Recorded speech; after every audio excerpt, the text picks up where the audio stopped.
Malar-Mound e Feestum. São duas palavrinhas que a gente acaba não traduzindo, não soam bonitinhas, e talvez porque não sejam significados de coisas muito bonitinhas, não. Para algumas pessoas, uma realidade já instalada e que pode ser suavizada e atenuada. Para outras, talvez a explicação do insucesso de algumas abordagens. A gente já vai entender isso melhor. Eu me chamo Leonardo de Deus Melo, médico, cirurgião geral, pós-graduado em dermatologia e em medicina estética. Quero agradecer especialmente a você, que já é um conhecedor do canal, que vem se mostrando audiência fiel, pelo crescimento com o qual a gente vem se desenrolando ao longo desses mais de 4 anos de projeto, em que sempre existe do lado de cá muita cautela em passar para vocês conhecimento que nos enriquece, que nos amplifica em relação ao senso crítico na cosmiatria.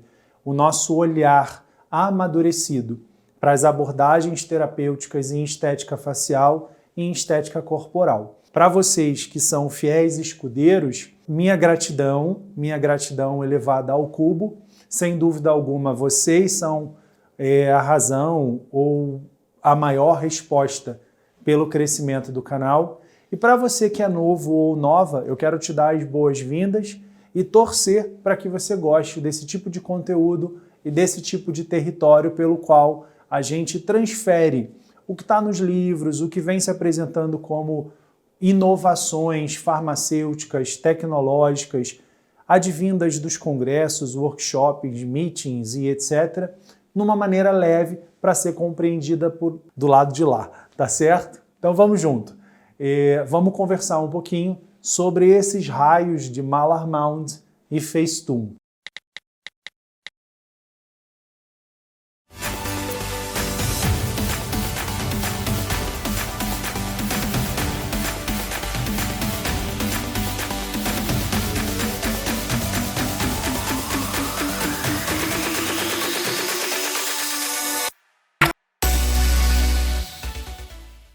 Você já deve ter percebido que em algumas faces é como se a gente notasse um gordinho nessa transição da região palpebral inferior e a região malar propriamente dita, um malar um pouco mais central ou lateral. Esse gordinho, que a gente meio que acha que é uma bolinha de gordura, e às vezes pode ser mesmo, seria o que a gente chama de Malar-Mound, e que quando ele é acompanhado de muita flacidez, e ele desenha uma espécie de daquelas cortinas de teatro, a gente está frente a uma condição chamada Feestum.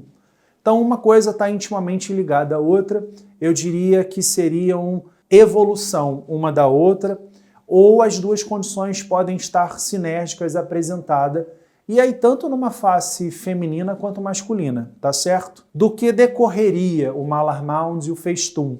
A gente precisa considerar, sobretudo, questões anatômicas. Então, a maneira como os ligamentos respondem por esse arranjo localizado faria com que a frouxidão e a flacidez tecidual local mostrasse essa aptose. Eu brinco que é como se fosse aqueles urubus de desenho animado. Não sei por que eles desenham um urubu com aquele olho cheio de prega, assim, aquele ar cortinado, caído, que eu acho muito representativo do Feestum, tá? Então o Feestum lembra muito aquele urubu do desenho animado. Eu não quero de forma alguma estar sendo desrespeitoso com quem tenha essa condição, mas é porque eu gosto dessas analogias para a gente sedimentar. Quando a gente cria uma imagem fotográfica, a gente não esquece, né, do conhecimento. Pelo menos eu funciono assim. E compartilho com vocês o que eu acho que funciona para mim também. Então, além dessa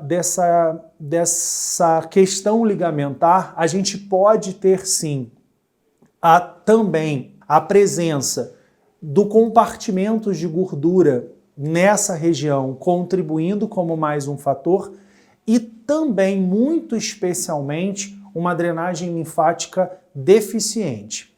De modo que, então, para quem já me acompanha há algum tempo e já sabe como eu penso, como a gente abordaria de forma terapêutica o paciente com Malar-Mound ou com Feestum? A gente precisa considerar que a drenagem linfática É sim uma primeira abordagem e para lá de importante, porque ela está em cima de um dos fatores causadores dessa condição inestética, mas a gente precisa preencher de modo a reposicionar os tecidos, tendo o cuidado de quase sempre, se não sempre, no local do malar mount, não colocar nada. A gente reposiciona os tecidos locais através de trabalhos, digamos assim, de abordagens na vizinhança. Isso pode também ser conseguido pelo uso dos bioestimuladores. Isso pode ser muito conseguido pelo ultraformer, tanto na vizinhança quanto nos disparos, aí sim, em cima do malar mount. Porque a gente precisa lembrar que dependendo da profundidade da ponteira, eu não apenas trabalho flacidez, mas eu também trabalho gordura localizada. Os esvaziadores de gordura, os empties, que a gente já conversou em vídeos anteriores, e que são um nome novo, uma aplicação moderna da boa e velha mesoterapia, pode também entrar nesse approach, mas precisa ser muito bem avaliado, porque, em geral, o reposicionamento tecidual, o ataque, digamos assim, muito localizado, muito pontual, com tecnologias como o ultrassom microfocado, no meu entendimento, já é muito causador de boas respostas. No caso dos festuns muito severos, aí a gente precisa reconhecer na dermatologia estética o seu limite de abordagem e encaminhar essa ou esse paciente para a cirurgia plástica, porque quase sempre ele vai se valer do reposicionamento tecidual dado, advindo de correções cirúrgicas. Malar mount e festoon são duas palavrinhas estranhas, trazem condições inestéticas que às vezes não são corrigidas. E aí a gente passa a entender por quê. As pessoas então ficam no afã de ficar lotando a olheira, o suco lacrimal, como elas chamam, de preenchimento, tentando igualar o nível e aí ver se fica numa transição mais homogênea e o raio do malar mount fica lá e não fica corrigido.